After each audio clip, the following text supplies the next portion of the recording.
Welcome back to Bankrupt MMA. I'm Everett Nelson. We've got a bit of an unusual show this week, looking back at last week in the UFC. Starting off, the lightweight belt is vacant. See how Charles Oliveira won his championship fight, but was unable to keep the belt. After that, UFC heavyweight legend Cain Velasquez is back in court for a third time. I'll let you know all the details of what happened. Lastly, young Chase Hooper had a great fight last weekend, and I cannot wait to tell you guys all about it. Let's get going.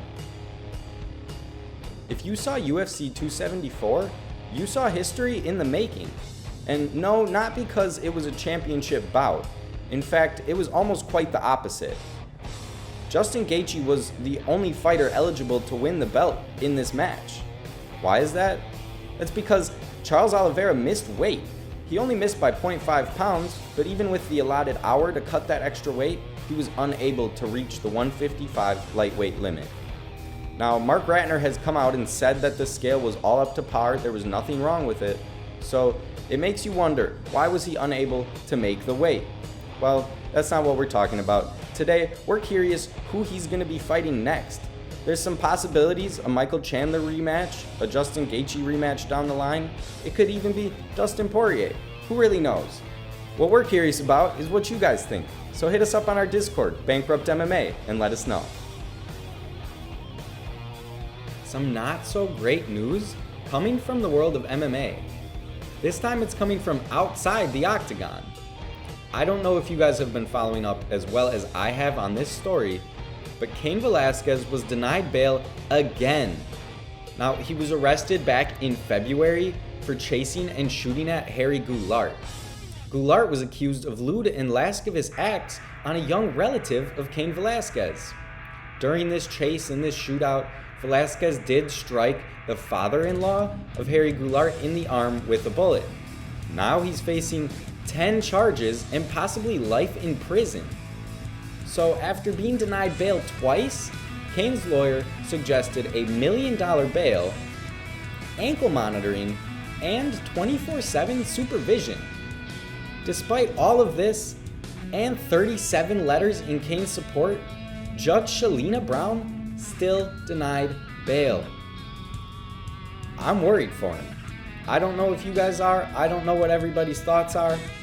We're going to have to wait and find out what happens on his trial at June 10th.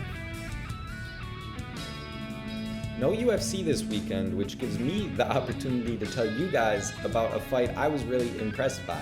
That was Chase Hooper, the 22-year-old star, taking on Felipe Colares.